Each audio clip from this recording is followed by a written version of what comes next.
defenseman. Monahan parked in front. Docks to Caulfield. Fires. Scores! You are about to enter Habs After Dark with Recliner Sports. 3, 2, 1, 0. Good evening, ladies and gentlemen. Welcome to Habs After Dark. Welcome to the show, gang. My name is Devin, as most of you know, and we are going to talk about the Montreal Canadiens. Again, a 6-4 loss tonight to the Philadelphia Flyers. Another disappointing result for the team. A lot to talk about, so why don't we get right to it, guys? If you're not yet subscribed to the channel, please do so. You can do so by hitting the button below. We're trying to get to 500 subscribers. We're somewhere around 310, so we got a ways to go, but with your help, we can maybe get there. We're trying to grow a channel where you guys can come and talk about the games afterwards and do so intelligently and without having to deal with some of the BS that we get on the internet. We are live right now on TikTok. We're live on YT. We're live on IG. And we're live on Twitch. So we're live everywhere, guys. If you are over on TikTok and you want to join the show, you'll get a lot more out of it by joining us on YT. The channel is Recliner Sports 4. Come on over here and join. You can ask questions in the comment section. You get to see the graphics and the background and all that other good stuff. Obviously, you can ask your questions over on on TikTok if you like, but you'll certainly get much more out of the show if you join on YT. Do I think the Habs have a chance to win and to beat the Leafs in a 7-game series? I mean, if the Canadiens make the playoffs, anything can really happen. I think that the Leafs are a better hockey team than the Canadiens right now. But again, anything can happen in a playoff series. And if the Canadiens make it into the a wild card spot and they end up playing the Leafs in the first round, I think history tells us that anything can happen. Again, would it be an upset? I think it absolutely would be an upset, but I think they're certainly capable of it. Anyone who says otherwise, I think, is kidding themselves. I mean, there are no guarantees in the playoffs, and getting there is half the battle. And if you do get there, then like I said, you've got every bit as much a chance of winning as anybody else. So the answer to your question, I guess, is yes. I do think the Canadiens could beat the Maple Leafs in a first-round playoff matchup. But again, I think it would be an upset. I think the Leafs are the better team right now. But again, the Leafs also have a bit of a habit of disappearing in the playoffs a little bit as well. So there are a bunch of things to consider when it comes to playoff hockey. Billy D says, well, that sucked. Yeah, it did. Entertap agrees. Yeah, it wasn't a great game. They came out flat in the first period. They got behind the 8 ball, weren't able to dig themselves out of the hole. Did make a bit of a comeback in the second period, but weren't able to get any pucks past Sam Erson. The third period, again, they just seemed to go on pure offense and see if they could trade punches as far as goal scoring with the Flyers was concerned. And I think that the goalie interference call would have made a big difference if it had gone the other way. Again, I'm at a loss to try and explain to you what the rule is on goalie interference in the NHL. I don't know what it is.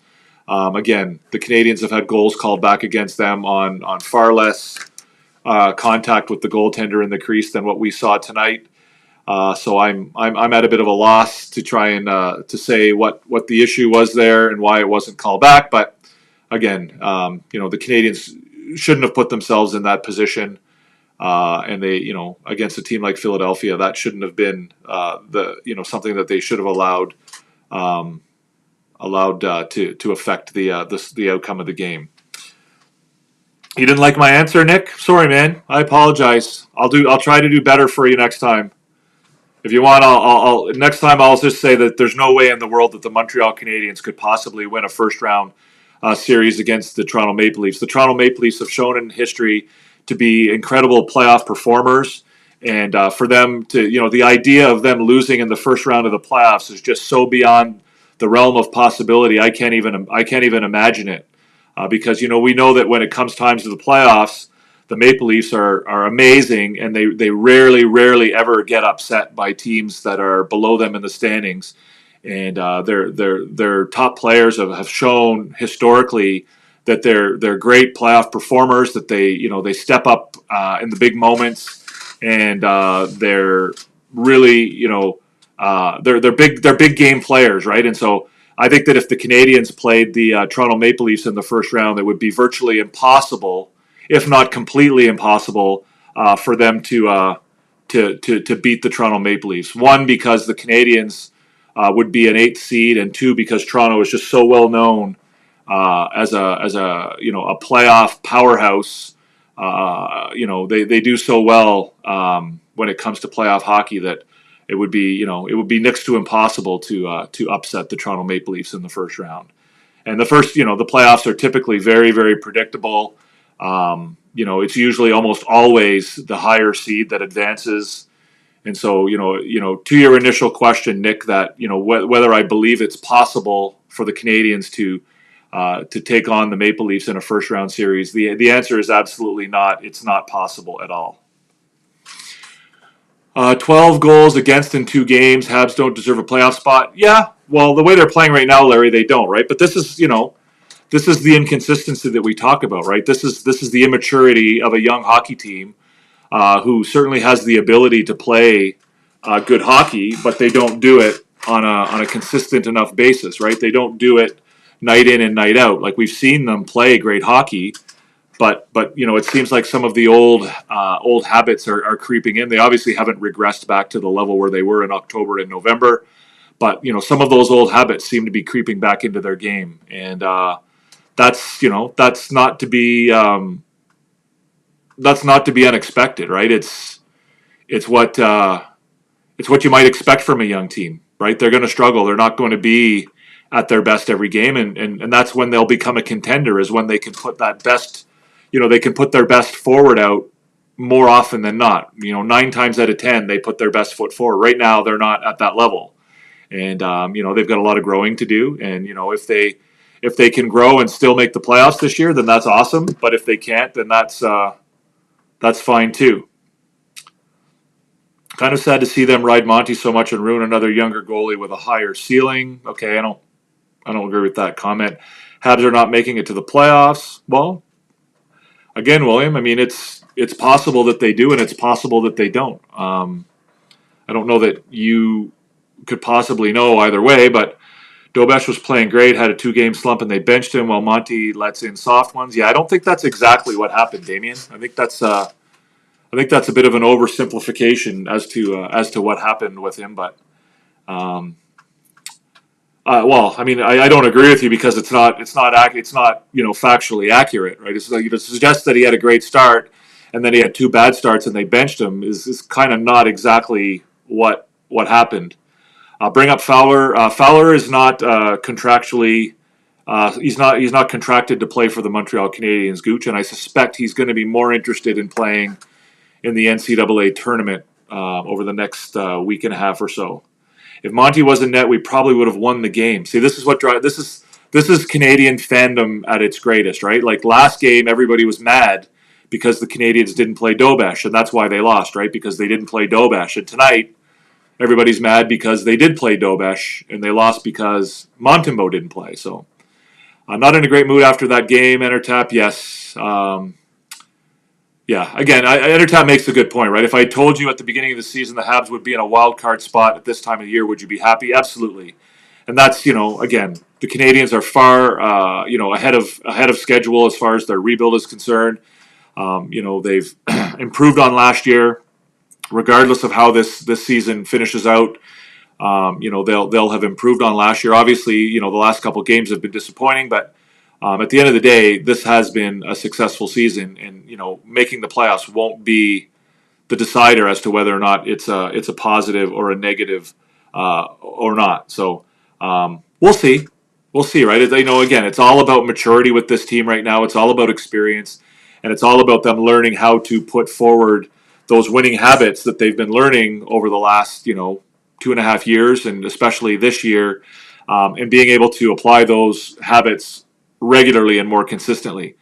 Si vous avez des questions en français, vous pouvez les poser en français. On est bien capable de vous répondre en français. C'est une émission bilingue ici pour nous autres. Alors, si vous êtes à TikTok et vous voulez nous joindre à YT, à notre canal de YT. Vous pouvez nous joindre ici pour être partie de l'émission. Vous pouvez aussi demander vos questions à TikTok, mais c'est mieux pour vous si vous joignez ici à YT. We won't be making the playoffs. Okay, they ruined Primo's confidence pretty well.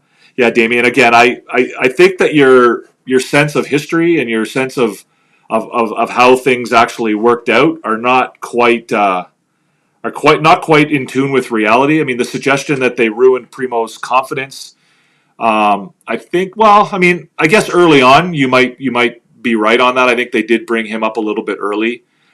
They convinced him to leave university probably before it was the right time for him to do so. They brought him up to the NHL probably before he was ready. I don't know that I would say that they ruined his confidence. Certainly, he looked pretty good prior to this year, and he looked well on his way. And he kind of struggled this year. I don't know what you would expect the team to have done this year differently for him, but we need to sign Demidov instead of waiting next season. I believe they're going to try and sign Demidov as soon as his contract with Ska is over on May 31st. I'll be quiet tonight and listen, Larry. It's okay, man. Don't be quiet. Ask your questions. I love your commentary, and I love your participation, Larry. So it's all good. Luciano, what's going on? What's up, Billy D? You're sensing some sarcasm from those. Well, I had somebody over on TikTok that asked me whether I thought the Canadiens could beat the Maple Leafs in a 7-game series in the playoffs, and I suggested that anything was possible in the playoffs, and so on and so forth, and that got a bit of a negative response. So I figured I would give him the answer he was looking for rather than a legitimate answer. Michkov for the Calder? No, I don't think so, but I think he's in the discussion. He's probably third or fourth, I would say, in the race for the Calder Trophy. Did I hear about the Flyers firing their coach? I did, Ashton. I did. I think he will be playing with us at the end of next season. Not 100% sure. I don't know who you guys are talking about. I think you're talking about Demidov. We shall see. We shall see what happens. You need real men to win a cup, in my opinion. What's a real man, Luciano? What's a real man? Describe a real man for me. I don't blame you for not wanting to drive the Zamboni tonight. I'd run over the Habs defense. Do you think they are running out of gas after the big push? No, I don't, Billy. I think that when you're young and when you're inexperienced and you're immature as a hockey team, I think it's hard for you to maintain the level of intensity that it takes to win at this level at this time of year. I think it's hard for them to continue to play at that level night in and night out, right? We've seen what they're capable of, and when they play their best, they can play with anybody. But the difference between this team and a more experienced team or a more veteran team is that team is able to show up and put their best foot forward every single night. And, they just haven't done that, right? And, they've shown this year that they can do it in spurts. They can do it for 6, 7, 8, 9, even 10 or 11 games. But eventually, things kind of catch up to them a little bit, and they kind of need a little bit of a reset. So again, I don't know what that reset looks like, and I don't know how it gets there, but we'll see, right? And that's part of being a veteran team, right? Like who pushes that reset? Like who does that, presses that reset button? Fowler is not under contract, Gooch. He is not under contract at the moment. He has a .940 save percentage for Boston College. He is still playing at Boston College. They are currently playing in the NCAA tournament, and he therefore is not able to be under contract. You cannot be under contract with an NHL team and play in the NCAA at the same time. How many games this season were the Habs trailing after the first period? I don't know, Luciano. Probably a lot. Probably like 20-ish, I would say. But I don't have an exact number for you. They are just young and will learn from their mistakes. Yeah, it's a learning experience, Larry. And, if they can manage to reset, then I think they can, they have a decent chance of salvaging the second wild card spot. If they can't, then it might be something that slips away from them, right? This is this is the assessment. This is what Marty St. Louis and Kent Hughes talked about. We're keeping the team together, and we want to see what they can do in meaningful games, and we're seeing what they can do in meaningful games. And on one hand, they've done quite well in meaningful games, right? We saw how they played, over the last dozen games overall, but we've also seen them struggle over the last 2 or 3 games as well. So it's a negative, Devin. C'est quoi ça, Antoine? What's a negative? On coaches, Dobesh went from being sent back to Laval to being number 1 to being replaced by Primo. Habs are quite a bunch. Yeah, I mean, you'll remember, Billy D, that I had a number of people arguing with me how dumb it was for Marty St. Louis not to start Dobesh against St. Louis. In fact, I had one guy in here telling me that, if they had started Dobesh against St. Louis, nobody would have questioned it. And now, they start him against the Flyers, and now everyone's questioning it. So again, Canadiens fans can kind of blow with the wind a little bit. Depends on how things are going. So we'll see. Do I think Fowler will be our number 1 goalie in a couple years? I mean, how could I possibly know that, Gooch? He hasn't played a single game of professional hockey in his entire life, right? I mean, he projects to be a pretty good goaltender in the NHL, and he certainly has played well at every level he's played at so far. But again, there's no guarantee you make the jump from college hockey to the NHL. Certainly, not quickly. Anything can happen, right? Caden Primo was a great college goaltender as well. I think that Jacob Fowler is a better goaltender at the college level than Caden Primo was, but there's no guarantee that you make the jump. So we'll see. We'll see. No, I know you're asking my opinion. I'm just saying there's no way for me to know. My opinion is I have no idea, right? And for me to suggest that he's going to be the number 1 goalie is it would be pure speculation on my part. I really don't know. He's certainly playing well enough so far, and he looks like he's going to be a good enough prospect to do that. But, not every prospect makes it, right? Thoughts on Struble? I think Struble's playing incredible hockey, the best hockey of his career right now. And he's going to make it very, very hard for the Canadiens to make a decision as to who comes out of the lineup when Caden Gooley returns. If you frequently start from a deficit position, it's hard to execute your game upon teams. You are chasing the game. And with that, you expend a lot of energy. Maybe that's why we have run into a wall. Yeah, again, I think it's hard to come back from a deficit in any event, right? Whether you're expending energy or not.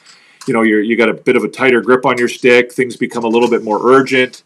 As a young player, you feel like you need to score the goal right away. And if you notice, pucks are kind of bouncing off the Canadian sticks, and they're holding onto the puck a little bit longer than they normally do. Like, things are not flowing the way they normally do, right? And so, it's hard. It's hard. We need to find a Kenny Dryden-style player, which they are missing. Key goal accomplishes Devin. No need to find a goalie, buddy. We need to find a Ken Dryden-style, which they are missing. Key goal. En français, si tu veux, Antoine. On one comment, you're telling me that they need to find a Ken Dryden, and then the next comment, you're saying no need to find a goalie. I don't understand what you mean by that, Antoine. Je comprends pas. Lucky in the house. You're pissed. A-Team, Hudson, Laine, Newhook, and Caulfield. 2 for 4, enter tap, I think. I think MSL is the person that can and will push the reset button. Yeah, I mean, I think Marty St. Louis can initiate the reset, but I think the players have to push it, and I think it needs to come from the players a little bit more. I wish my team had Lane Hudson. Realistically, I know a lot of people would deny this, but I don't think that there's really any team out there that wouldn't want to have Lane Hudson. And I think if anybody suggested otherwise, they'd be kind of kidding themselves. When you see Guy Lafleur in play, brother, you want that top right candidating shot either from Lafleur or Cournoyer down the fly. Fuck. Okay, I'm not getting what you're saying, Antoine. If it's easier for you to ask your questions in French, on est bien capable de vous répondre en français si tu veux, Antoine. Je comprends pas tes questions. Moi, j'ai vu Guy Lafleur jouer. C'est vrai, j'aimerais bien avoir Guy Lafleur et Yvon Cornwallier et Ken Dryden sur cette équipe, mais that's not reality. We're not going to have those guys, so we'll see. Those old days are gone. We have to live in this new game. This is a team sport. Well, and we're bringing up guys who maybe will not live up to those same standards, but give the Canadiens the same kind of the next generation of great Montreal Canadiens, right? Or is this what we're looking at? So.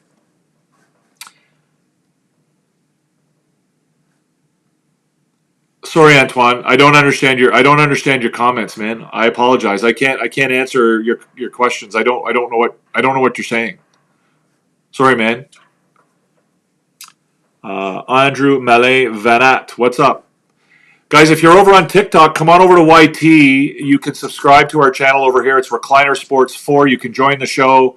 You can get in the comment section, ask your questions there. If you join the show over here, you can see the graphics and you'll get a better experience of the show coming on over here. You can certainly ask your questions on TikTok.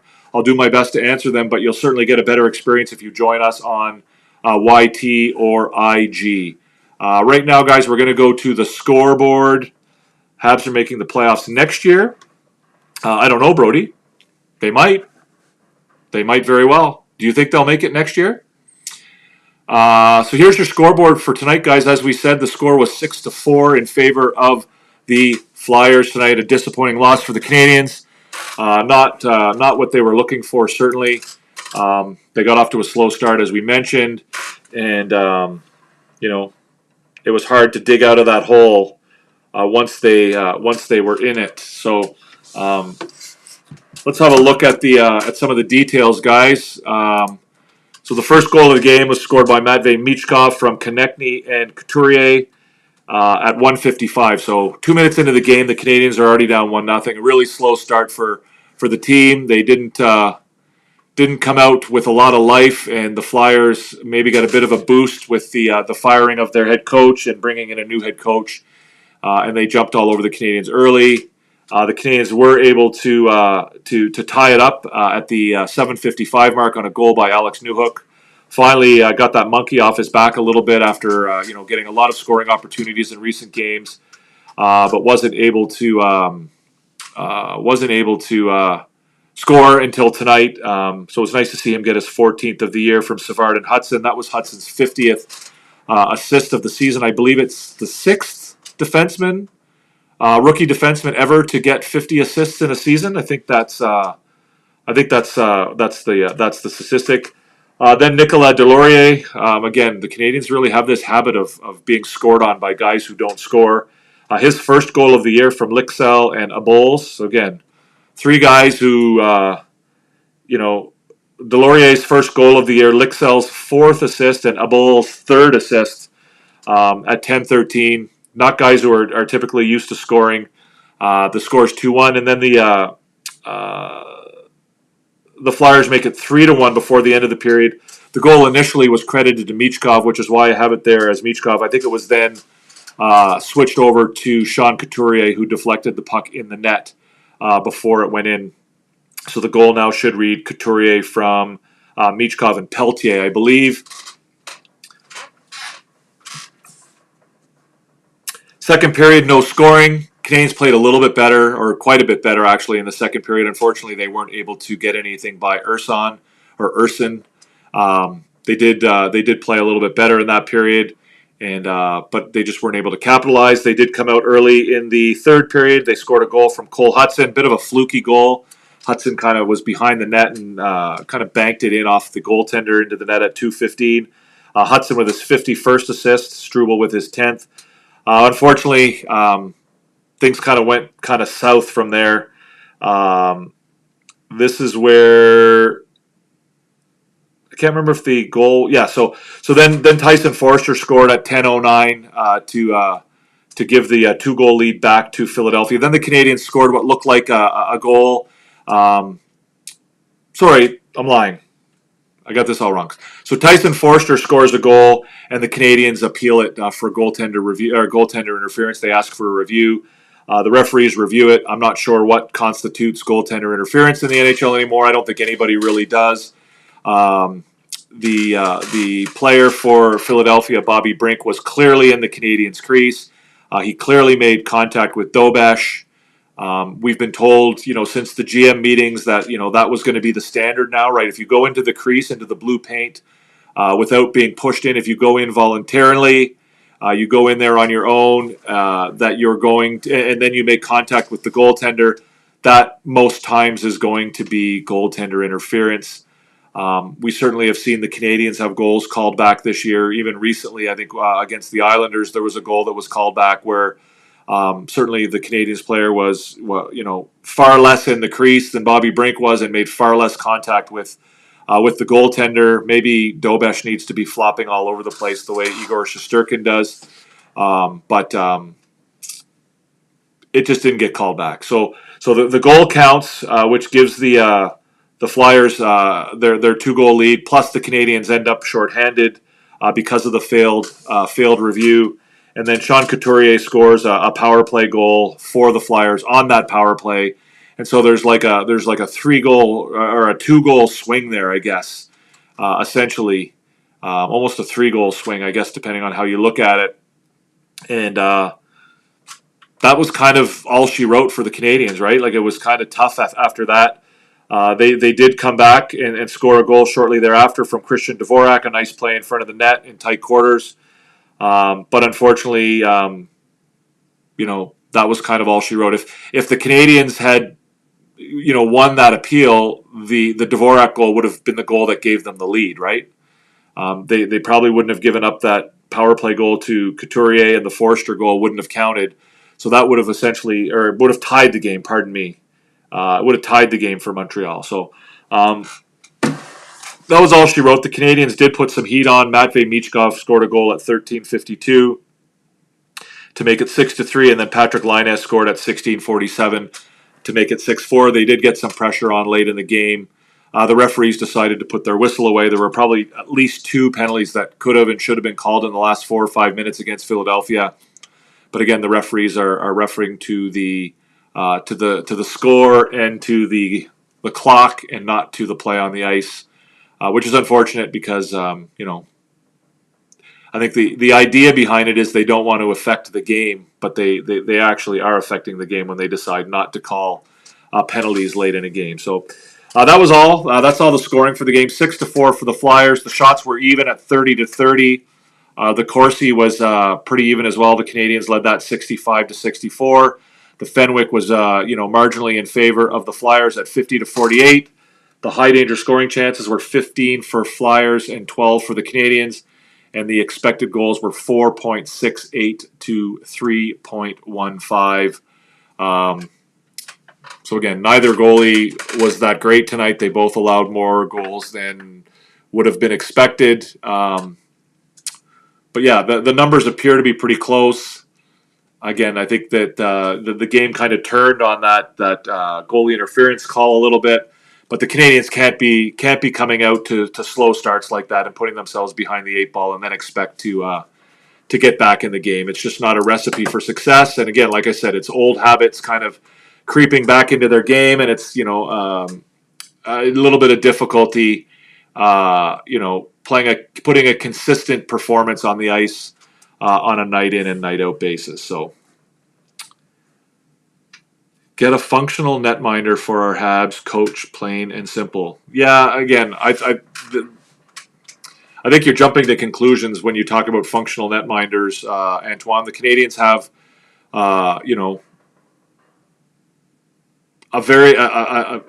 very good, acceptable starting NHL goaltender in Samuel Montembeault, and they've got a young prospect who I'm sure you loved when he first came up, and now you're kind of, again, this is Canadian fandom 101, right? Like, when things are going good, we're planning a Stanley Cup parade. When things are going bad, you're ready to send everybody down to the minors or burn down the Bell Center, and it just, it kind of doesn't work that way, guys. Defense needs time to mature, Billy D. Yeah, I mean, I think that the defense has played relatively well of late. Again, we look at, the decision that they'll have to make as far as who they bring up or who they put out of the lineup when Caden Gooley comes back, and that's an indication to me that the defense is playing relatively well right now. Turn the lights on. The party is over. Yeah. We looked tired. I don't think they looked tired. Again, I think it's more about when you're young and inexperienced, it's hard to maintain the level that it takes, the intensity, the urgency that it takes to win, quote unquote meaningful games at this time of year, right? Rookies are not used to that intensity, right? It's different than when they play college hockey. It's different when they play junior hockey. It's different than the American League. These games are important, and the level of pressure and everything that comes with these games, it's hard to maintain that level on a night in and night out basis, right? It's not fatigue. They're not tired. Maybe they're mentally tired a little bit, but it's just it's hard to go out there every night and put that perform. That's why they want to be playing meaningful games, right? They want to get this experience. They want to know what it feels like, so that when they do it again, when they do it, next year or the year after that or the year after that, they have a feel for what it's like, right? They know what it's like to play these meaningful games, and they have a feeling for the pressure that comes with it, and the pressure cooked situation where you step on the ice against teams that are more veteran than you, or they're more experienced than you, or they're playing for their lives, and you've got to go out there and you've got to match their intensity, right? And that's the kind of experience that they're trying to get. Leafs win the cup this year. Is that a question or a statement, Nathan? Reinbacher will bring a lot next year. Yeah, again, if he continues to progress and continues to improve and develop and become the defenseman that he appears he's capable of being, I think he'll add to the lineup for sure. For sure. It's a statement, Nathan? Okay, well, I wouldn't be upset if the Maple Leafs won the Stanley Cup, to be honest with you. I think it'd be a great story. I think it would be fun to watch. I think they've got on paper they've put together probably one of their better rosters going into the playoffs than they've put forward, in recent years. I guess the question will be whether or not they can they can exercise the demons of past playoff performances, and whether their top players can step up to the plate and play up to their capabilities, where in the past they maybe haven't done that. So we'll see. We'll see. Who do I think starts game one for the Leafs? I have no idea, Will. No idea. They're going to beat Avs or Stars, Oilers. Sure. Yeah. Again, I would love to. Obviously, other than the Canadiens. If the Canadiens make the playoffs, whatever.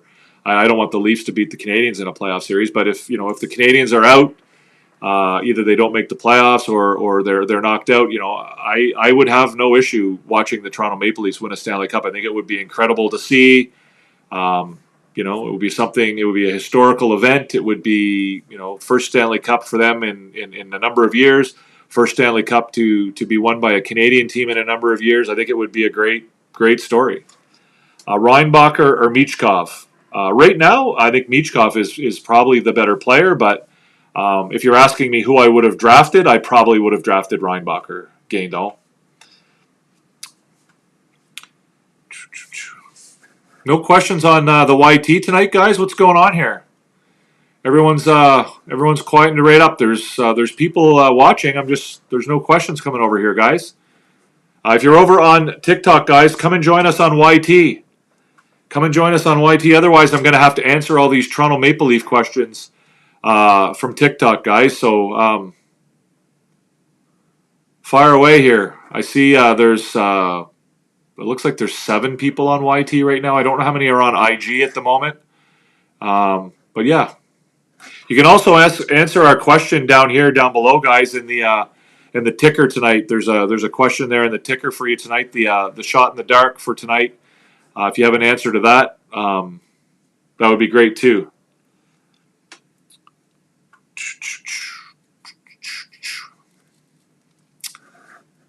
That's it for tonight, guys. Everyone on YT, everyone on YouTube is asleep tonight, guys. Was the game that bad that we don't even want to talk about it? We need a real number one goalie. We have one. A solid second line center, and Demidov coming next year. Then we set up. Okay. I mean, Demidov is no guarantee for next year. I mean, he's almost certainly going to be under contract, but I don't think that there's any guarantee that he's a starting player for the team. Again, a solid second line center. I think there will be competition for that at training camp next year. I think there'll be a number of players competing for that role. Whether they bring in somebody else from another organization or not, or a free agent, I don't know who will join that competition. But again, this is a rebuild, guys. It's development, it's progress. They're not building a team to win the Stanley Cup next year. They're not building a team to win. They're going to focus very heavily on building from within. And I don't think they're at a stage of the rebuild right now where they're going to be looking to put the finishing pieces on a Stanley Cup contender, right? They're looking now to continue to develop, and like I said, there's going to be a number of guys who are in the mix to be. What's going on here? What's Ovechkin doing? He's shaking hands with. With Fleury. He's yeah. They're looking to build. They're looking to develop. They're not going to go out and they're not looking to put the finishing pieces on this roster just yet. What do you mean it's getting too long, Dino? It's been 2.5. It's a little over 2.5 years. How long did you think a rebuild was going to take? Yeah, the rebuild isn't over, guys. And if you think it's over, then you're kidding yourself. And if you thought that a rebuild was going to take 3 years and they were going to be Stanley Cup contenders, then I think you're kidding yourself there as well.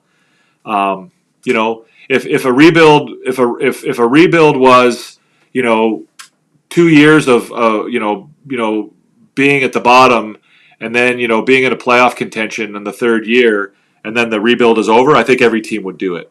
The rebuild is not anywhere nearly over, guys. They don't have all the pieces, Gaindo. They don't have all the pieces for next season. They have all the pieces for what? Like, they don't have all the pieces. First of all, they don't have the experience. It's not even close to being over.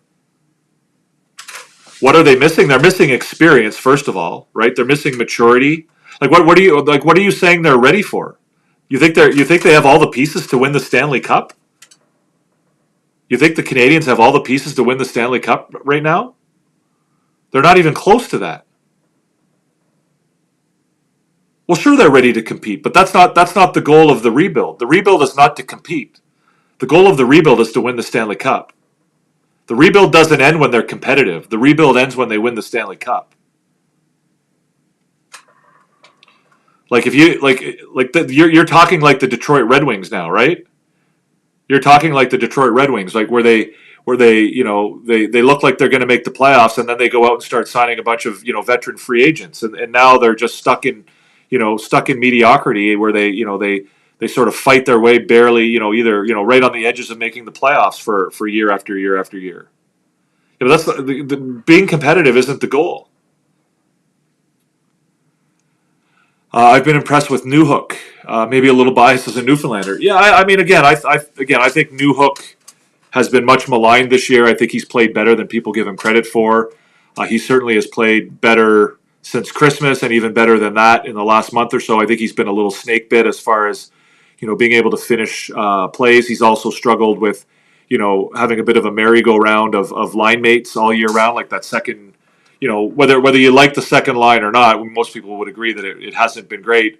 But it's certainly, even if you don't think it was bad, it certainly has been inconsistent, right? Newhook hasn't had consistent line mates for the better part of the season, right? Line was out for the first 35 games or so of the season, and then Doc is now out, and there's been different guys on that line, and he's had to work around that. He's the only guy who's really been on that line, for the entire season. If Goulie's ready tomorrow, who's coming out? I have no idea, Gaindo. I really couldn't tell you. I think I could make arguments for a couple of different people. But I really don't know what they'll actually do. I really don't know what they'll actually do. I mean, I think in a way, I think it should be David Savard, but I also know that he plays an important role on this team, even though it's a lesser role as far as the amount of time he spends on the ice. But I also understand the roles he does play are very important. Plus, he's a right-handed defenseman, and I don't see them wanting to go with 5 left-handed defensemen. Should be Matheson. It shouldn't be Matheson. Again, if you think that Mike Matheson should be the defenseman taken out of the lineup for Gouli, then I'm afraid to tell you you know like absolutely nothing about the sport of hockey. You should quit watching hockey, find another sport, and go watch it. Like if you believe that Mike Matheson, if you believe that the Canadiens are better served with Mike Matheson out of their lineup, then you should literally never watch hockey ever again.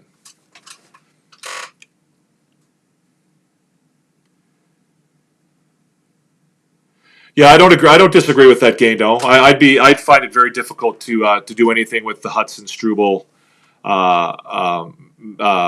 I think that's been a pretty impressive pairing of late. What's going on over here on YT, guys, on YouTube? Is nobody? Are you guys mad because I'm taking questions on TikTok? I mean, the only reason I'm taking questions on TikTok is because nobody's asking me anything over here on YouTube. So, if you have questions, fire away. I see there's a bunch of you watching. I'm more than happy to answer your questions, but there's more questions coming in on TikTok. There's more foolishness on TikTok, and I'm just ignoring it. But it is what it is. Since it's the Canes tomorrow, you can afford to sit Jack-Eye that game. Sunday could be Savard or Struble. Yeah, again, I don't know. Again, I think you could make an argument for sitting Struble. I think you could make an argument for sitting Jack-Eye. I think you could make an argument for sitting Savard. I think you could make a strong argument for not sitting either of those guys, right? How many giveaways did Matheson make tonight? Let's see. How many giveaways did Mike Matheson have tonight? According to the official NHL stats, Mike Matheson tonight had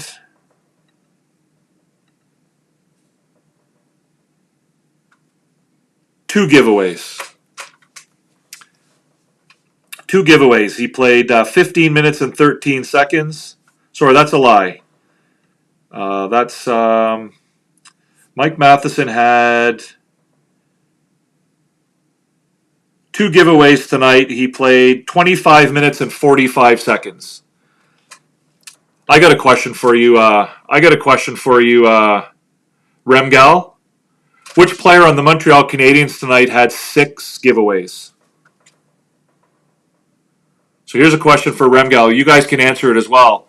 Which player on the Montreal Canadiens? So everybody thinks that Mike Matheson's terrible. Mike Matheson had 2 giveaways tonight, according to the official stats. Which player on the Montreal Canadiens had 6 giveaways tonight? Opinion on Wallman for the Oilers? I have no idea. YAVNG. Couldn't tell you. Do I think Roy should stay or maybe shake it up, bring up Florian? I think Roy should stay. Hudson did not have 6 giveaways tonight. They may go with 7D if Gouli comes back or do a rotation between 3D men. I don't see them doing 7D. Marty St. Louis has said explicitly that he is not interested in doing a 7D 11 forward rotation. I don't know. Maybe his mind will be changed. I don't know. Again, I struggle with this question. I really don't know who they'll take out of the lineup. I think there's, like I said, there's a number of options, but Nick Suzuki had 6 turnovers tonight. Remgal. Nick Suzuki had. Do I see? I do not see your comments, Tristan, on YT. Sorry, man.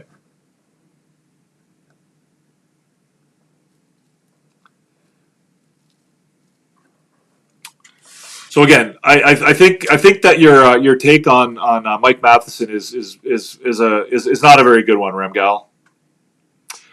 Sorry, Tristan, man, I didn't see anything.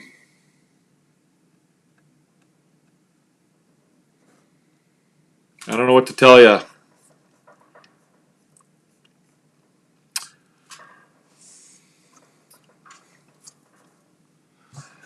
Why are you even here, Jason?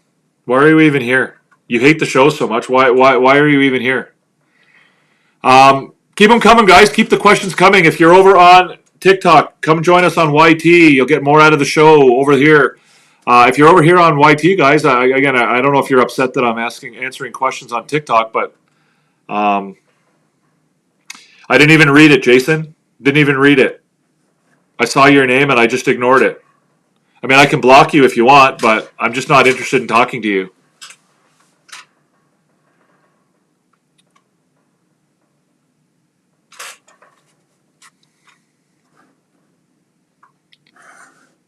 You continue to come back to the show, but again, I'm not really that interested in talking to you. So you feel free to move on somewhere else. Guys, what about the A team? We had a couple guesses earlier. If you guys want to see the A team, guys, you can come over here on YT and you can see the A team. You can check out the graphics. What I'm thinking is next season maybe more of competition with the Habs. Well, they'll have another year of experience, Antoine, right? So again, you expect every year in the rebuild for things to get better and better and better. What you're looking for in a rebuild is for the team to improve from one year to the next. So, this year they're better than they were last year, and the year before that they were better, the better even still than that, right? Who is one Hab I'd get rid of? I wouldn't. I mean, I haven't really thought about that. I don't really think in terms of who I'd get rid of. Like, that's not sort of the way I cheer for my team, right? I kind of like the players on the Montreal Canadiens, right? I kind of like them. So I'm not sort of thinking about which guy I want to get rid of. That's all good, Billy D. I'm not calling anybody out. It's just like typically we have more comments coming in on YouTube. All right, there's your A team, guys. So there's the A team for tonight, guys. I don't know if you guys agree with me. If you guys are on TikTok and you want to see the A team, guys, you can come on over here and check it out. You can come on over here and check it out over here.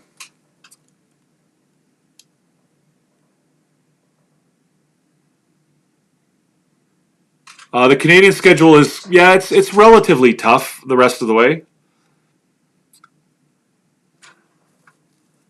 YouTube or playoff Hudson goal? I don't understand your question, Gaino. So the A team for tonight, guys, is Lane Hudson, Nick Suzuki, Cole Caulfield, and Jaden Struble. Those are my picks. Did I get them right or did I get them wrong, guys? I thought Lane Hudson again just continues to, he's looking like a veteran out there now, right? It's not just offense. We've all known that his defense is. We've all known, if you follow the team closely, you've known that Lane Hudson's defense has been much better than people have been giving him credit for. But now he's just doing it on a more consistent basis. His defensive play has been really, really good. So tonight again, Lane Hudson's stats were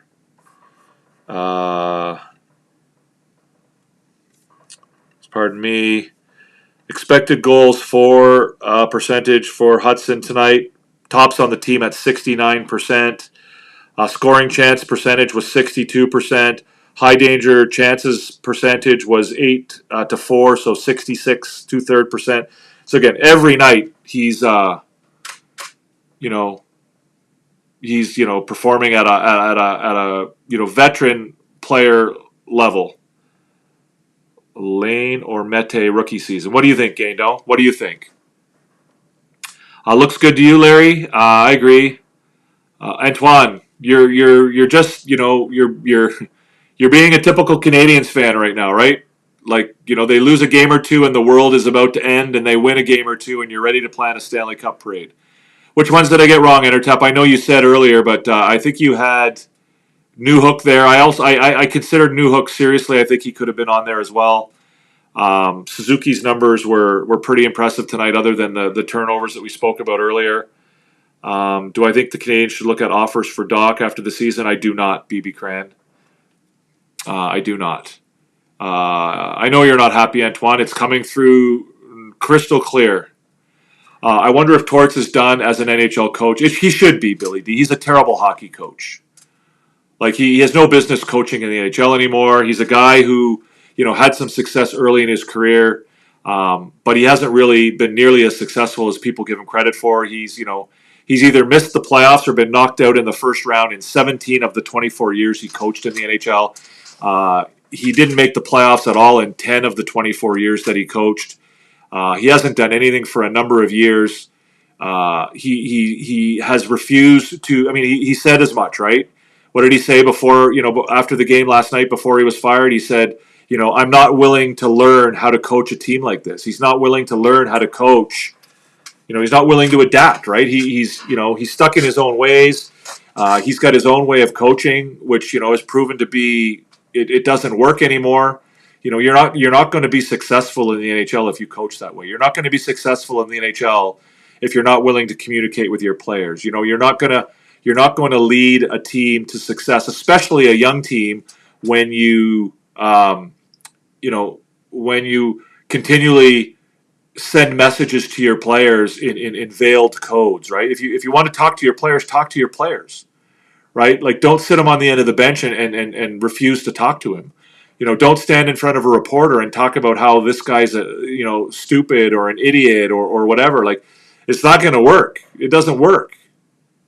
It doesn't work in the NHL. Like, it's just not, it's not a recipe for success. Maybe you could argue that you could bring a guy like Tortorella in to coach a team that's on the verge of winning a cup, that is just needs that little bump to get them over the top, and you bring a guy like Tortorella to coach for a year or two and get them over the top. But you certainly don't bring him into a team that's in development. Like, he's just not good for that job. I said so the day he was hired. So I'm not. This is not me showing 20/20 hindsight. I said that he was the wrong man for the job the day he was hired. You can go back and check the videos that I made on TikTok from that day, and the comments that I made. He was never the man for this job, and he's not a good hockey coach. He cannot coach in this league anymore. Anyone who thinks otherwise, I think, is I get it. He's had some success. I mean, you could also do some research and find out about the one Stanley Cup that he did win, right? If you go and do your research, you'll find out the story about how he wanted Vincent Lecavalier off that team. Right? He did not want Lecavalier on that team. He went to management and he wanted Lecavalier traded or shipped out of town. The GM, to his credit and to his wisdom, refused and told him, no, you're not getting rid of Lecavalier. He's staying on the team. And they ended up winning a cup with Lecavalier being, the best or one of the best players on their team. So you could argue that he won that Stanley Cup despite himself, as opposed to, because he was such a great coach. I think he had a pretty good team to win. But he hasn't really done anything since then. And he just doesn't have the mental, like, so think of it this way, right? The Canadiens right now are right on the verge of a playoff spot. I think, are they still in the wild card spot, or have they been knocked out of that spot?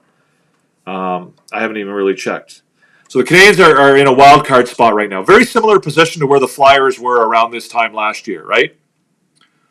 Right. So the Canadiens, are so imagine if Marty St. Louis tomorrow morning showed up to the morning skate and announced that he was going to. The Canadiens have played 2 bad games in a row, and he's going to bench Nick Suzuki. Right.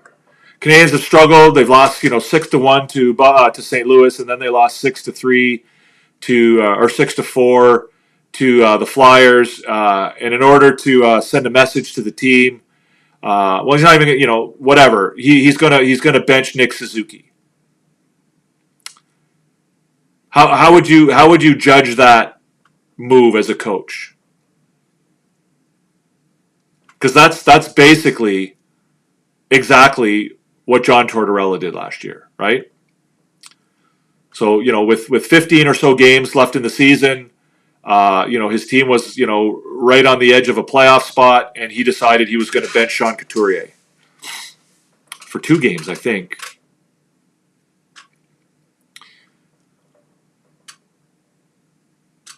Right? So, I don't know. I don't think he's a good coach. I think he's a terrible coach, frankly. I think he's the worst coach in the NHL. And, short of bringing back Michel Therrien or Claude Julien to coach, I have no desire to see that guy in the NHL anymore. How many call-ups do the Canadiens have left? I believe they have all of their call-ups left. I think they get 4, right? You have it under control. Back in the pipes in the 90s. We have to lighten the mood after tonight. What did you say, Intertap, that was so funny that I got 2 out of 4? Am I missing some comments here, guys? You got hurt and no one wanted to pay me more than my wages and retire in 1999.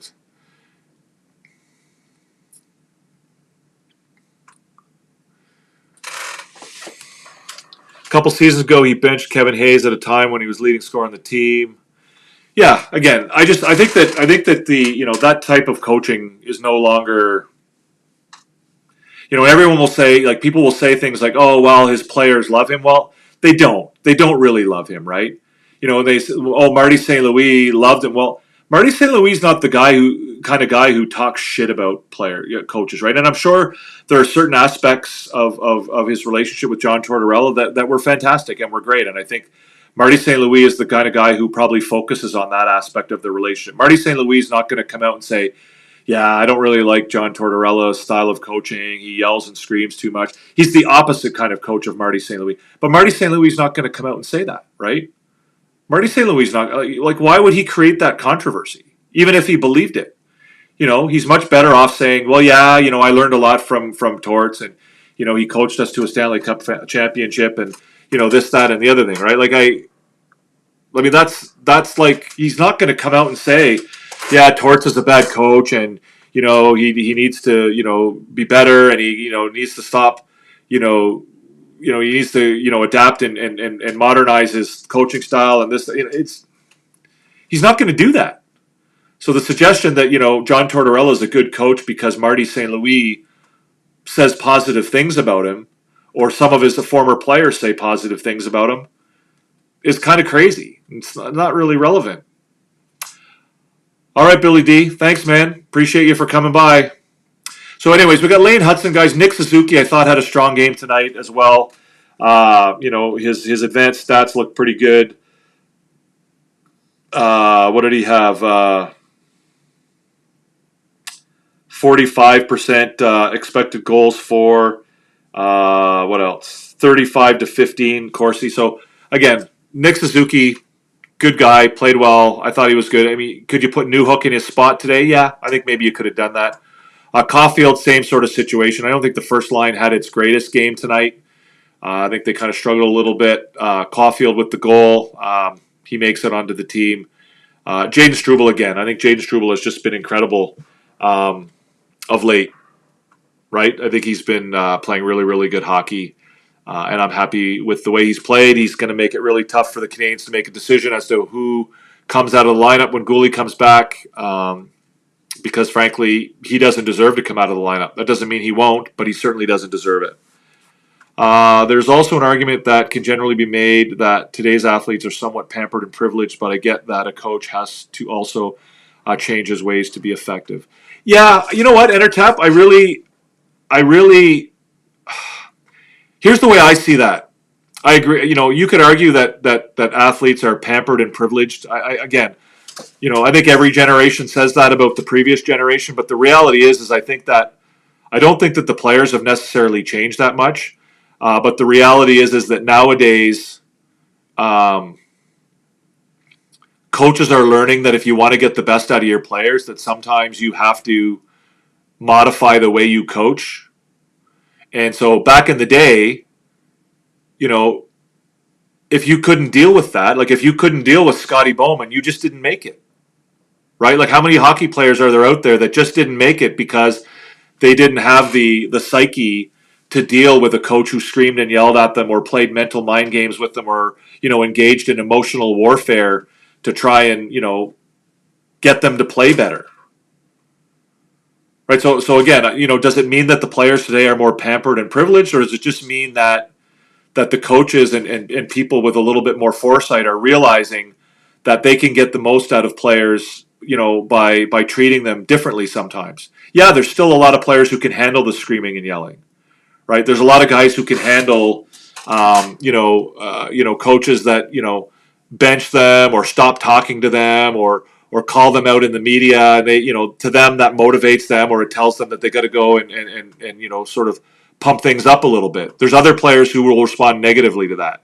And I think historically those players just kind of fell by the wayside and just disappeared, and we never heard from them again. You know what I mean? Like it's so it's, I think that, what a coach like Marty St. Louis realizes is that, if you want to get the best out of your players, there may be different approaches to different players, right? Like if you want Jonathan Drouin to be a contributor on your team, you can't be a hard ass on him. You can't scream and yell at him. You can't play mental mind games with him. You can't play emotional warfare with him. And you can say, well, that's too bad. If he can't handle it, he needs to suck it up, or he needs to be tougher, or he needs to be less pampered and privileged. But that's, if you're okay with losing that player, then that's fine. But if you want that player to contribute and to give you what he's capable of giving you, I mean, the same could be argued about Laine, right? Everyone wants to talk about how Laine is soft and he's not a good guy and he's, this, that, or the other thing. But if you want to get the most out of Laine and you want Laine to be a contributor to your team, and he has a ton to contribute, right? I think we can all agree on that. Maybe you have to take a different approach to him. Or you can stand on your principles and say, I don't give a shit. If he can't handle, John Tortorella, then, tough shit. Like, did you know that Cam York didn't play a single shift tonight for Philadelphia? Like, I don't know what's going on there. I don't know the story behind it, but, like, I don't know the benefit. What's the benefit of that? Like, what's the benefit of benching Matvei Michkov this year? Right? And you could say, oh, you're trying to toughen him up. Well, what if Michkov's not tough? What if Michkov's not tough and he reacts to being benched in a negative way and he goes into a shell and it affects his development negatively and he can't survive? Are you willing to say, well, that's too bad, he didn't have what it takes to be in the NHL? Are you prepared to write him off like that? I don't. So this whole argument that human beings are more pampered and privileged today than they were in the past, I don't know if I buy it completely. I mean, I get the point and I understand what you're saying, Intertap. I think that they're more. I don't know that they're more pampered and privileged. I just think that they're more emboldened to act upon that privilege and to be more. They're more expressive and show that their own personalities a little bit more than they were before. Before, you just kind of had to suck it up and take the abuse. And now it's kind of changed a little bit. And I think that's for the better. Personally, I think that's for the better, right? Like look at the players that have just, fallen off Philadelphia alone. What's up, Nicholas? Welcome. Welcome. Coach needs to have respect for his players, from his players. Tough coach gets respect, but nowadays I really don't. I disagree completely with that, Larry. I don't think a tough coach gets respect. I think a coach needs to give respect to his players, and I think that the respect needs to go both ways. I think that a coach needs to respect the players, and the players need to respect the coach.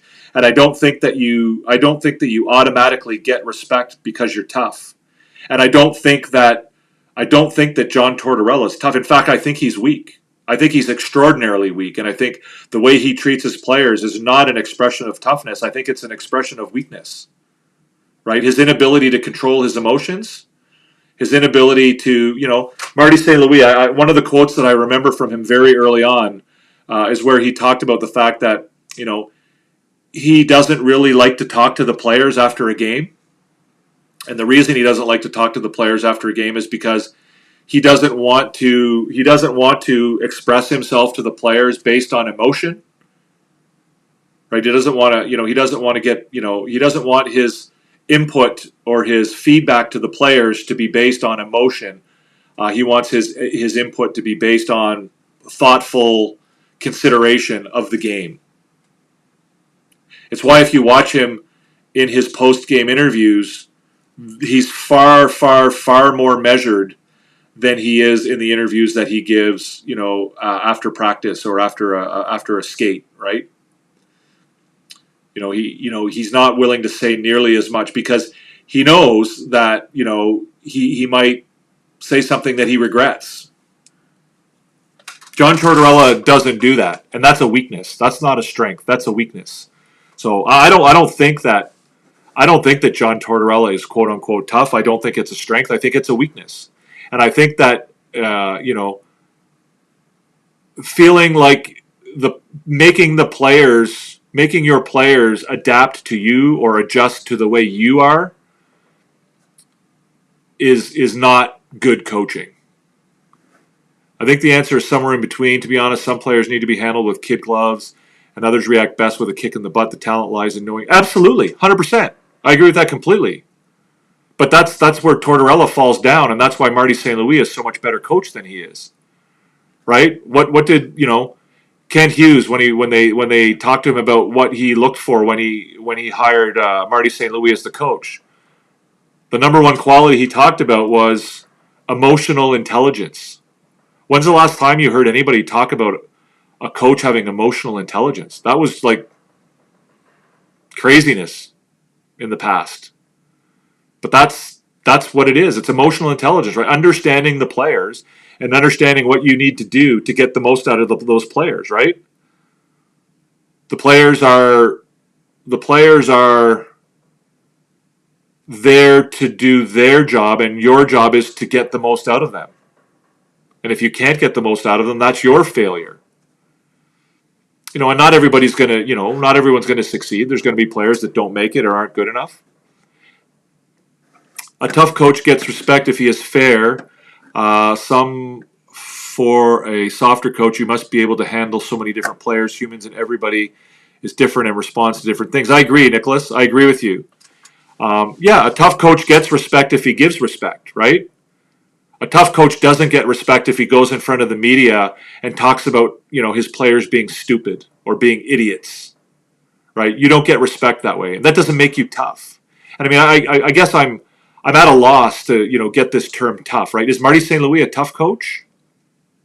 Do we think Marty St. Louis is a tough coach? Or do we think he's a softer coach? Do you think that Marty St. Louis has the respect of his players? Or not? Back in the day, coach made more money than the players did, and the coach controlled if the player's salary, not anymore, but I'm old. Yeah, I don't know if there was ever a time where the coaches made more. I mean, maybe way, way, way, way back. And back in the day, the coaches essentially played, kind of a combined GM role as well. But yeah, I don't know that that's a good thing. You think he's balanced? Yeah. So again, I this whole idea of being tough is kind of a weird one for me because honestly, for me, I think that Marty St. Louis is a much tougher coach than John Tortorella is. I think he's a much tougher coach. I mean, John Tortorella is just, it depends on where his emotions are at any given time. Like he's not stable. Like after coaching for 25 years in the NHL, how is it that you don't have the ability to control your emotions enough to not completely blow your team's opportunity to make the Stanley Cup playoffs? Right? Like how is it that you're not able to control your emotions enough where you're benching your team captain and arguably one of your best players? No energy, embarrassing performance tonight. Okay. I don't know if I'd say it was embarrassing. I think they had a pretty rough first period.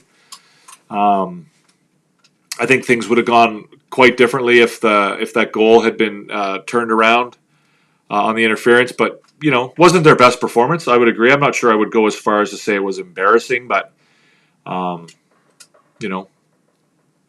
also don't agree about there being no energy tonight. I thought they had energy. I just think that they got behind the 8 ball a little bit in the first period, and they were kind of fighting an uphill battle after that, which is not always easy to do.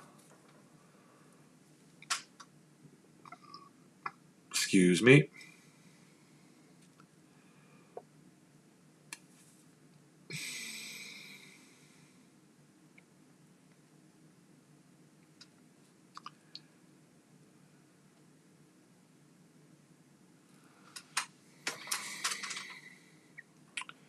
Yeah, I think that the old style coaching ways are outdated, and I think that you're doing like even now, like the Flyers, they're talking about bringing Rick Tocchet in to be their head coach. Do you think Rick Tocchet would be a good choice to coach a young rebuilding Philadelphia Flyers team? Do you think that that's the kind of coach that would be the best option for a young rebuilding team? Like another recycled veteran, old school kind of coach? Or do you think they might be better served by, maybe somebody with a little bit less experience, but who's more of a teacher, more of a developer of talent? Like, I don't know. Like, I don't,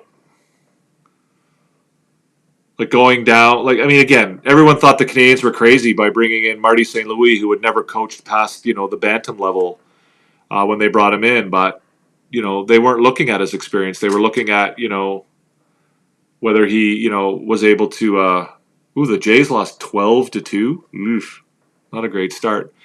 I don't know. I don't think that I think that if you have a rebuilding team, I think that your choice of coach is a significant, huge decision, and who you bring in is very important, right? Not only who you bring in, but like how you incorporate that person into your plan. Like what's your long-term plan, and who is best able to execute that plan and become part of how that plan takes place, right?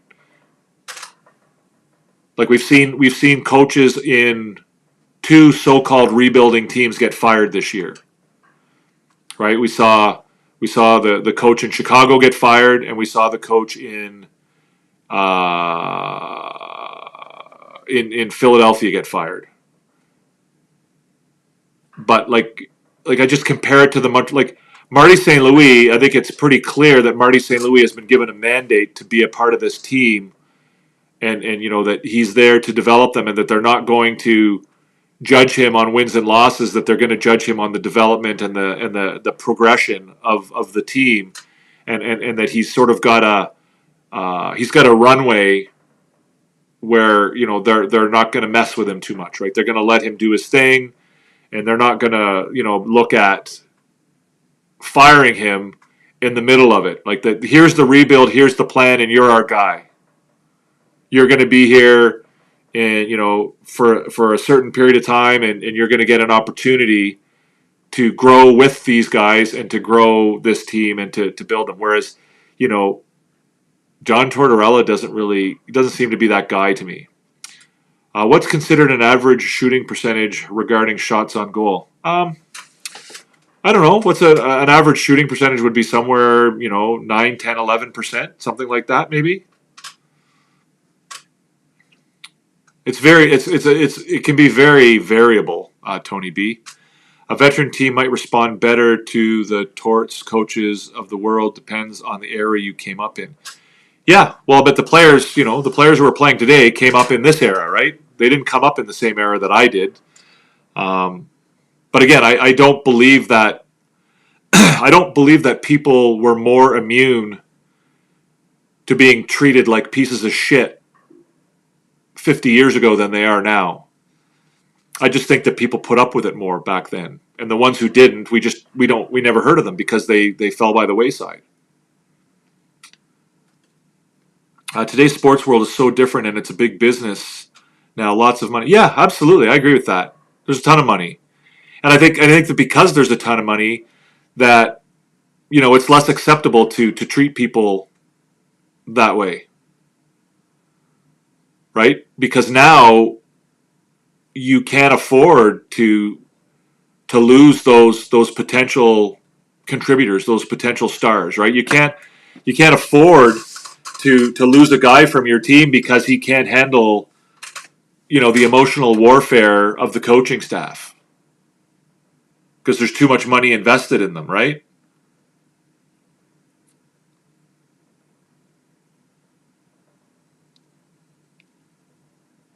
So that's again, I think it's something we could probably talk about for hours and hours and hours. I mean, we don't have time to talk for hours and hours and hours about it, but I think we certainly could. There's a lot to talk about there, and I think it's a great topic. But again, I don't think that, first of all, I don't think Torts is a very good coach. I don't think he's well suited to coach in today's NHL. I don't think he's well suited to coach today's athletes. And I also think that his successes are overblown. Like I said, 17 of 24 years, he either missed the playoffs or got knocked out in the first round. So that doesn't sound like a great success rate to me. That doesn't sound to me like a guy with a successful track record. I don't know. Maybe I'm wrong. Am I off base on that? I mean, would you count somebody with that track record to be successful? I don't know. I don't see it that way. But maybe that's just me. And the question down here below is, would I want the Montreal Canadiens to add John Tortorella to their coaching staff? And I'll tell you, my answer is absolutely 100% unequivocally, no questions, no. I don't think you would want to coach like John Tortorella within 1,000 miles of this young team. I don't think you want him anywhere near this organization. You don't want him anywhere near this culture.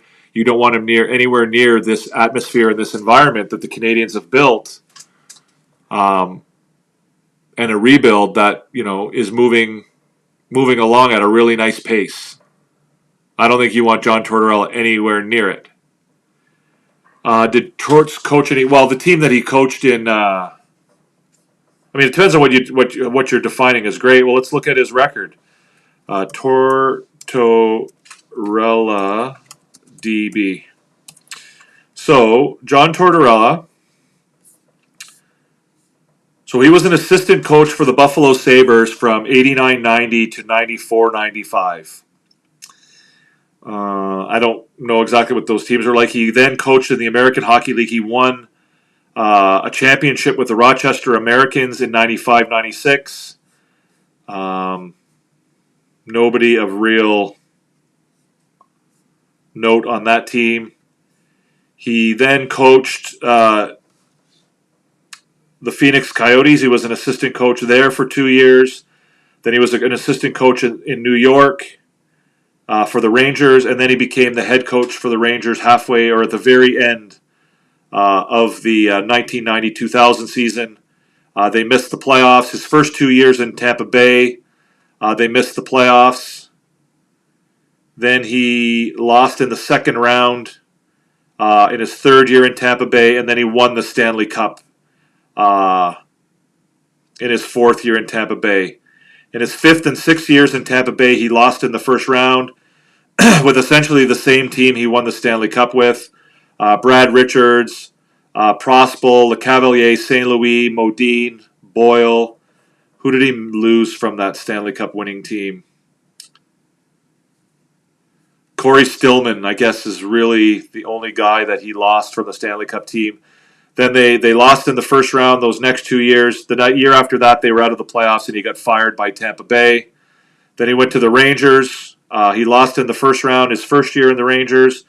Didn't make the playoffs his second year at the Rangers. So he had a pretty good team. They had a he took over halfway through the year that first year from Tom Rennie. The Rangers team, they didn't make the playoffs. He had Gaborik, Prospel, Dubinsky, Callahan, Delzato, Chris Drury, Mark Stahl, Sean Avery, Dan Girardi. Not a bad team. Wade Redden, Brandon Prust. Then he lost in the first round. He actually made it to the third round of the playoffs with the 2011-2012 Rangers. Then he lost in the second round of the playoffs, was fired. Went to the Canucks the next year, missed the playoffs, fired. Went to Columbus, missed the playoffs, lost in the first round, lost in the second round, lost in the first round. Out of the playoffs in Columbus, fired. Hired by the Flyers, missed the playoffs, and then this year was fired. So I don't know that he had any great teams. He had some good teams. I think he did pretty decently. I guess the Columbus teams that he had were not the best teams ever. Brandon Saad, Cam Atkinson, Boone Jenner, Scott Hartnell, Brandon Dubinsky, Nick Foligno, Ryan Johansson, David Savard. So not bad. William Karlsson, Seth Jones. So not terrible teams. So yeah, I don't know. I've never been a Torts fan. I first of all don't think he had any business being near a rebuilding team. Second of all, I think he's not that good a coach. No success is how many times you have a team to go to the playoffs. But does he have a GM that sucks and he did the best with what he did? Just trying to make a paycheck. Yeah, I don't know. I mean, 561 winning percentage lost in the first round. 567 winning percentage lost in the first round. We went from winning the Stanley Cup to losing. So we went from winning the Stanley Cup to the next year losing in the first round, then losing in the first round, then missing the playoffs, and then being fired. So I don't know. I don't know what that tells me. Again, for people to say that John Tortorella has been this, extraordinarily successful coach, I don't see it. Again, 17 out of 24 years, you're out in the first round or you don't make the playoffs at all. Jeff Perlman, what's up?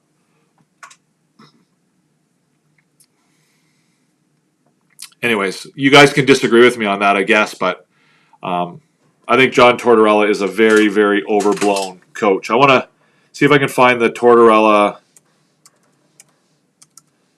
LeCavalier story.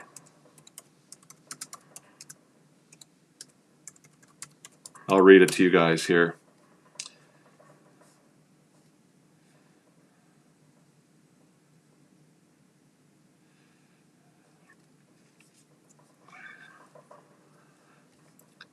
So this is from the Tampa Bay Times.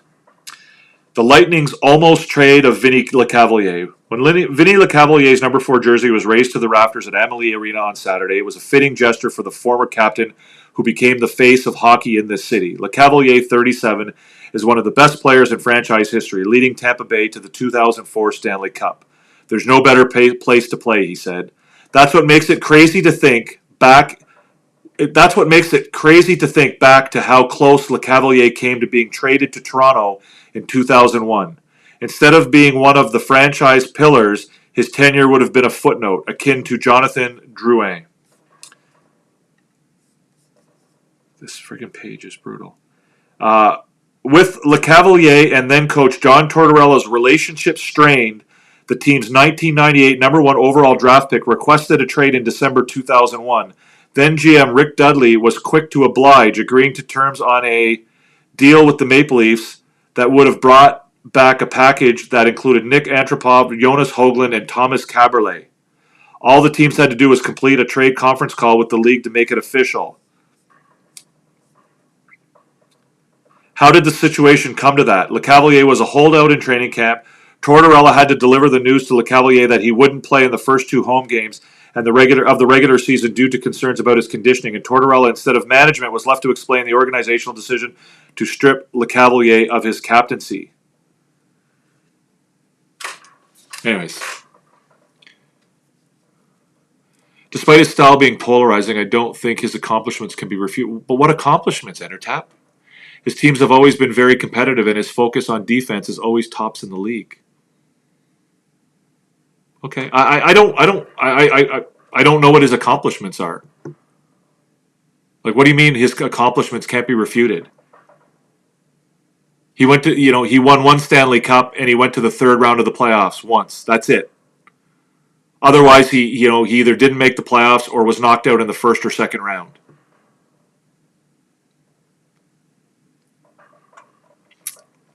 I don't know. And again, I don't know about his style being polarizing.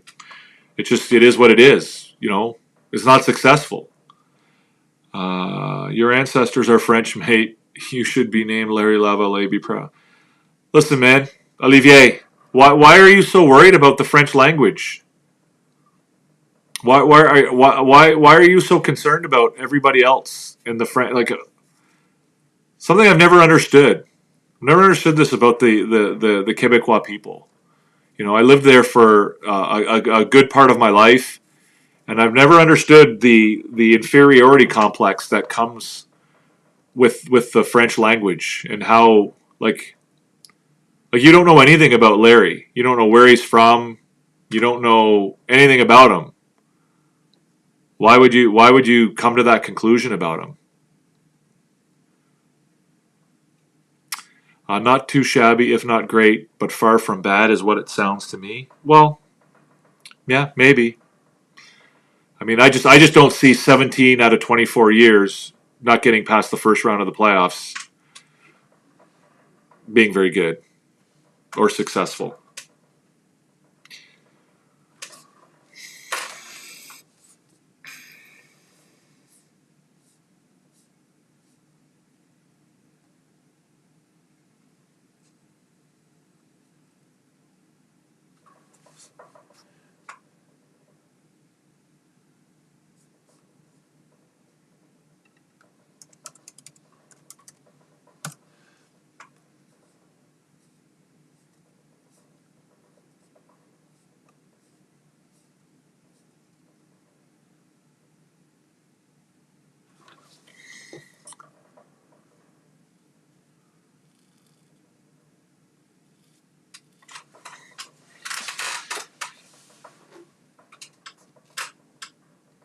Is that it, guys? He does. Does he, your boy? Okay. Do you think that's a problem with him, or do you think that's a problem with you? It's part of the Habs. Also, we need Quebecois in the team, a coach who speaks French. This is important. And about his name, I know Patrick LeWhite, who writes often here. His real name is Patrick LeBlanc. Okay. Why do we need Quebecois on the team, and why does the coach need to speak French?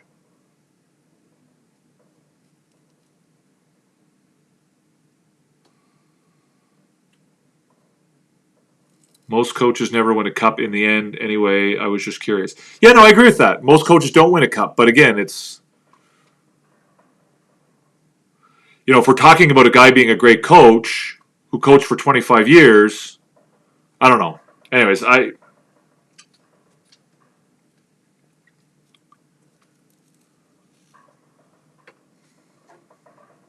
based on, give me some examples, your boy. My ancestors are from Quebec City, and I grew up 3 miles from the border. I think you also have to look at the team a coach inherits. If you can get the most of your players, that is good. MSL has a below 500 winning percentage, but he's not a bad coach. Yeah, but I mean, I think if in 25 years from now we look back at Marty St. Louis and he's missed the playoffs or been knocked out in the first round 17 of those 25 years, I think we're probably not looking at a guy who would be considered to be a good coach. Right? That's just my take on it. I just, do you want Entertap? Would you want John Tortorella to be part of the Canadiens coaching staff if that was if they had an opportunity to bring him in? Would you be in favor of that?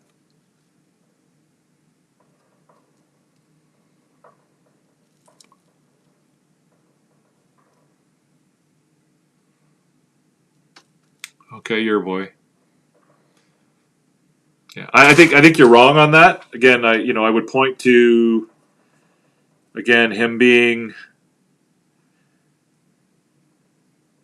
tonight. Patrick Laine had a 60.4 expected goals for percentage, the third best on the team.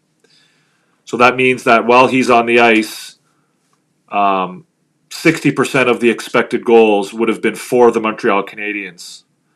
1.33 expected goals for and 0.87 expected goals against. Third best on the team. While he was on the ice, there were 11 scoring chances for Montreal and only 7 scoring chances against. That's a 61% pace. What else we got here? So, again, I'm sorry that your argument isn't supported by reality, but And even if it were, I don't know how you would associate that or connect that with being lazy. But I'm not sensitive at all, your boy. I'm just making the argument to prove that, I think your take is wrong. I think you're trying to rage bait me a little bit, but that's fine. But I'm just trying to, show you that your argument isn't supported by reality. Facts, don't support your argument. My ancestors came from Normandy as a conscript for the French in Indian War, given 10 acres of land for his service. There you go. Love it, Larry. I thought you fought. Did you also fight in the French and Indian War, Larry? I'm just messing with you, man. I'm just messing with you. You didn't give me facts. What fact did you give me? What fact did you... I don't think you know what a fact is, your boy. You haven't given one fact. I've given you multiple facts.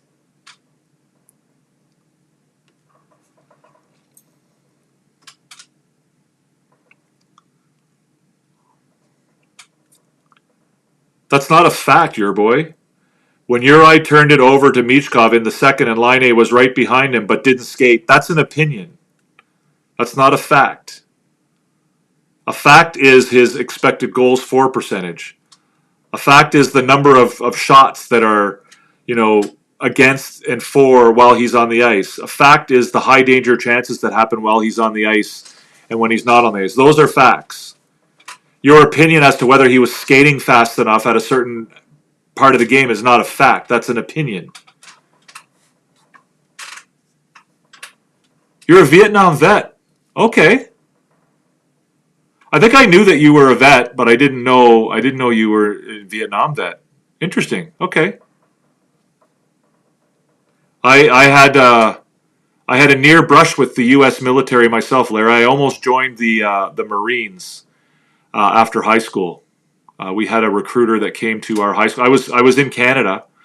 I went to high school in Montreal, actually, just outside of Montreal, and we had a recruiter that came to our school because we had two guys in our class who were American citizens and were interested in joining the U.S. Marines.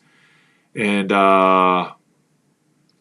I spoke and met with the recruiter. I took my AMSVAB test or AMSVAN test or whatever it was called, and scored quite well and considered joining the U.S. Marines. I was eligible to join for two reasons. One, I have First Nations ancestry, and second, I have a couple of relatives who, like you, are Vietnam veterans. So apparently that would have allowed me to join had I wanted to. Well, then maybe your eyes don't work, your boy.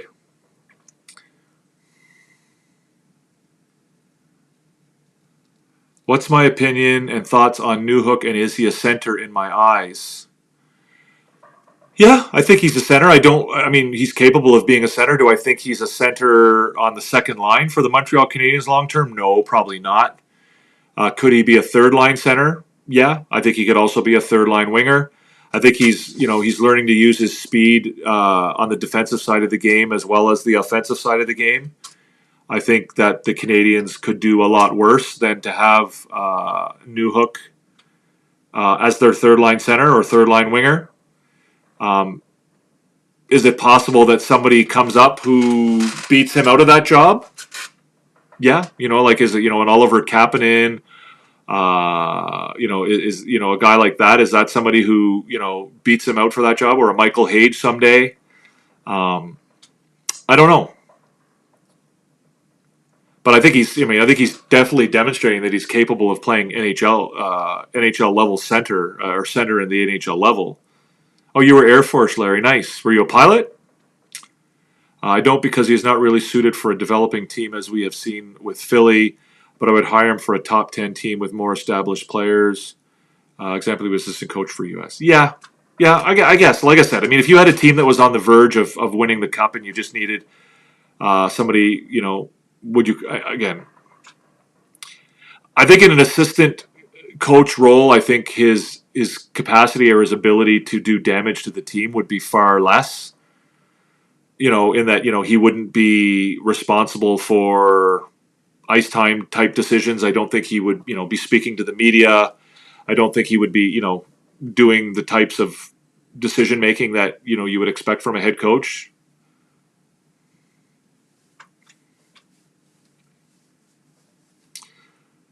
But yeah, I mean, could he be an assistant coach who, works on some defensive systems and strategies for you? Yeah, I guess so. I don't know. I wouldn't want him around any real decision making on a team like this. Yeah, I mean he's got a lot of speed, Nicholas. He's shown an ability to retrieve pucks on the boards. He uses his speed well. He's improved significantly at using his speed on the defensive side of the game, and in that sense, I think he could be suited for a bottom six role. I don't. To me, I don't think he would have been a number six or a bottom six type player last year, but I think he's developing some of the skills required to be that. A gunsmith, okay, nice. So that means you build you build and maintain the guns. Like you're responsible for maintenance and all that kind of stuff of the guns on the planes. That's cool. Have a good night, your boy.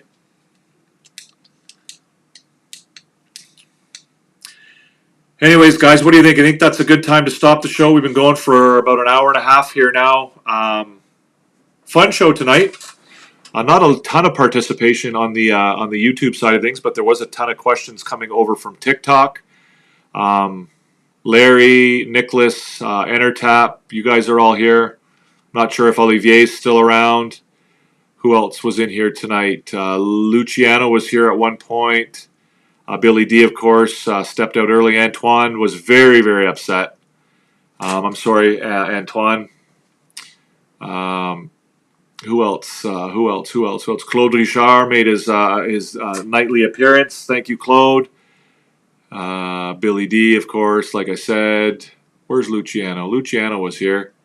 I know he was. I remember saying his name. There he is. There's Luciano. So that's going to be it for tonight, guys. I do appreciate everybody for coming by.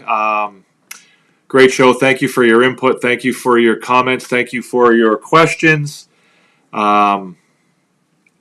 creates things happen around him. Yeah, speed kills, right, in the NHL, Nicholas. I agree with you.